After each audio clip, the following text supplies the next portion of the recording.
Anong reason mo sa pag-a-abroad?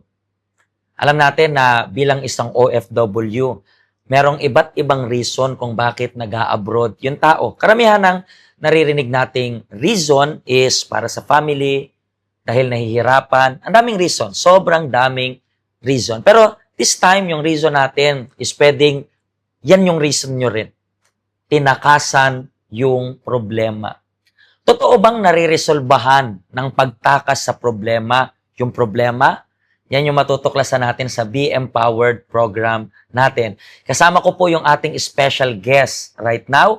Ano pong pangalan ninyo? Ako po si Sheila Marigawat. Sheila Marie. Taga saan po kayo sa Philippines? Sa Ilocos po. Ilocos. Saan sa Ilocos? Sa Batak po. Batak, Ilocos Norte. Ha? Ilocano, di ba? Opo. So, gaano na rin po kayo katagal na nagtatrabaho abroad? 8 years po. 8 years sa iba't ibang bansa or dito lang sa Sa Hong Kong? Hong Kong lang po. Sa Hong Kong. Anong reason kung bakit ka pumunta sa abroad? Wala po ako talagang fixed reason, kundi gusto ko lang makatakas sa problema ko sa in-laws ko kasi hindi po nila ako accepted sa kanila and palagi kong maaway. So, lagi may away, ramdam mo na hindi ka nila tanggap. Opo. Pero bakit Hong Kong yung napili mo? Kasi yung kaibigan ko po, yung nagsabi sa akin na tutulungan niya ako makapunta dito. So, walang ibang bansa, dahil kaibigan mo is tutulong dito, yun Yes lang, po. parang yun na yun. Opo, kasi nandito po siya. Pero, yung sinabi mo yan sa asawa mo, na mag-a-abroad ka, anong sinabi mong dahilan? Wala po akong sinabi sa kanyang dahilan. Pero ayaw po niyang pumayag nung una. Pero sabi ko sa kanya, anong mas gusto mo? Yung manatili ako dito na laging may away o yung mapalayo na lang ako para tahimik na lang lahat? Ang away na to is between doon sa in-laws mo, Opo. hindi sa kanya. Hindi. Sa father-in-law ko po, tsaka sa bayaw ko. Pero ano-ano yung mga sinasabi nila sa'yo usually? Yung father-in-law ko po, lagi po niya sinasabi sa amin na ako yung bumubuhay sa inyo kapag lasing po siya. Tas parang sinasabi niya na wala kayong silbi, ganun. Pero bakit yung asawa mo ba hindi nagtatrabaho? Nagtatrabaho siya that time? Nagtatrabaho naman po siya and meron din po akong income. Pero pag nalalasing po talaga siya, sinasabi niya na siya yung bumubuhay sa amin. Tapos parang iniano na rin sa akin yung gastos po niya sa kasal namin. So parang lagi niyang ibinabalik yung parang nagastos nila, hindi pinapamukhan niya sa'yo na wala ka ang silbi. Ilan po ba yung anak ninyo? 2 po. 2. Opo. Nung lumayo ka sa family mo, sabi mo gusto mong takasan yung problema mo. Natakasan mo ba talaga yung problema? Hindi po. Kasi po, nung nandito na po ako, yung amo ko po, stricto. Bawal po akong gumamit ng cellphone, tas makakapaggamit lang ako after ng work ko. Tulong na po yung mga bata. Then, pag holiday ko naman po, kapag tinatry ko na po silang tawagan, doon naman po kayo nagkakaroon ng away ng asawa ko kasi bakit ngayon ka lang nagkaroon ng chance? Parang ganun, bakit ngayon ka lang tumawag? So Bakit? basically, hindi nila maintindihan yung, sabi natin, sobrang pagka-busy mo sa pag-contact mo sa kanila, hindi nila magets kung bakit hindi ka nakaka-contact. Ilang taon pa lang ba yung mga anak mo that time na iniwan mo sila? 12 years old po, tsaka 9. So yun pa lang. So ngayon, malalaki na sila. So malalaki na sila. So yung hindi ka nakaka-contact, ano pa yung nag-cause? Bakit, di ba, sabi mo, nag-aaway na kayo ng mister mo kasi minsan ka lang kumontak. Anong lagi mong ine-explain sa kanya? Sinabi ko po sa kanya na sa trabaho ko, bawal akong gumamit ng cellphone. Pero hindi niya magets yan. Nagagets po niya, pero ang gusto po niya, sa gabi, ako dapat yung unang nagme-message sa kanya. Pero ako naman po is matigas. Inaantay ko na sila yung unang mag-message sa akin sa gabi.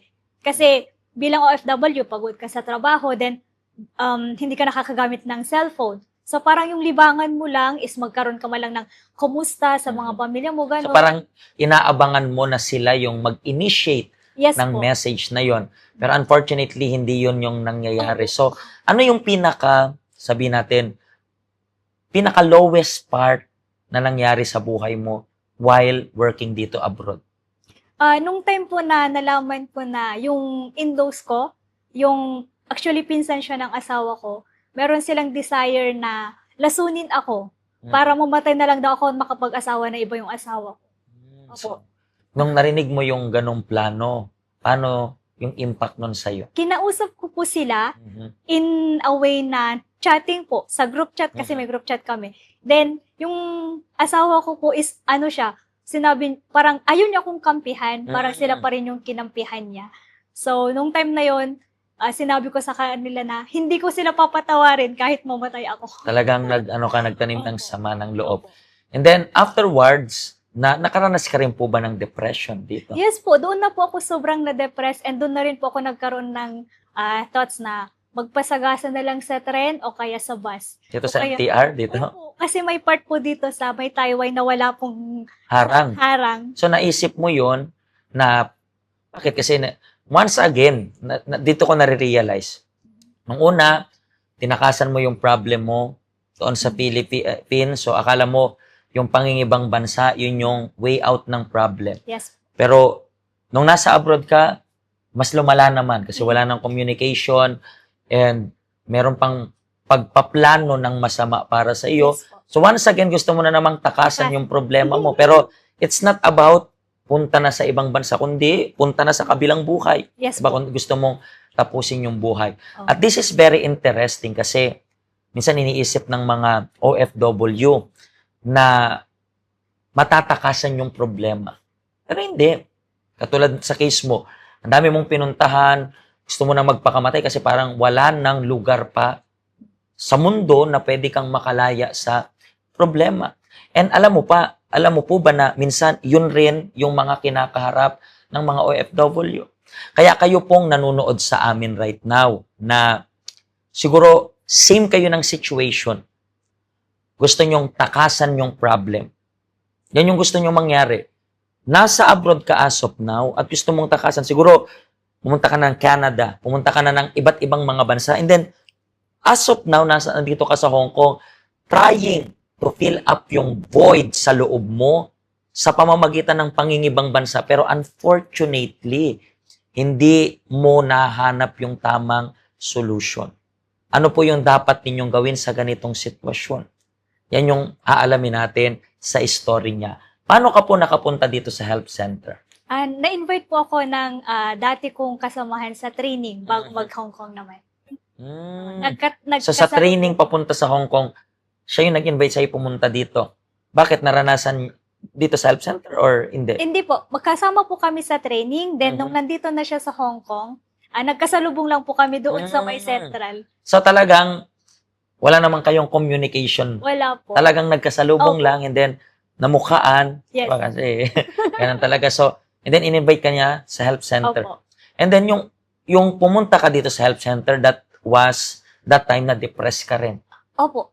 Paano nakatulong sa iyo yung help center? Especially sa mental health mo. Kasi sa Philippines, may problema. Dito sa Hong Kong ngayon, may problema. Sa Motsaro na yung nagiging problema. So, paano nakatulong or gaano ka-importante yung health center bilang isang OFW na siguro katulad mo rin, tumakas lang sa problema pero imbis na masolusyonan yung problema, mas lalo pang lumala.